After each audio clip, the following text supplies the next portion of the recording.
In this video, I am going to show you how to add Subpage in Notion. Let's get started. After successfully logging in into your Notion account and being able to access the homepage, the first thing that you want to do is you want to identify your main page.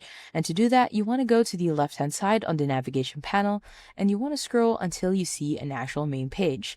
Now, you would know a main page would be a main page is if you hover within a page, you will see that they will have a drop-down. Now, within these are all considered as the subpages. Now, let's say I want to add a subpage. And to do that, you want to hover within the main page itself, and on the right-hand side, you will see an option to add a page inside. Click on the plus. Now within here, we can actually design the page itself. Let's just name this the subpage. And if we hover down between the project section, you will see that a subpage is added. What you could also do again is within the main page itself, we could also add a page inside, and let's say this is a subpage again.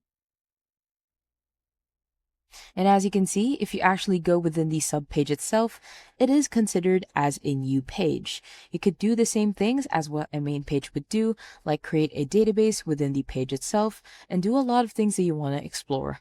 And that's about it. That's how to add Subpage in Notion. If you have any questions, please let me know down in the comments below, and I'll do my best to help you out.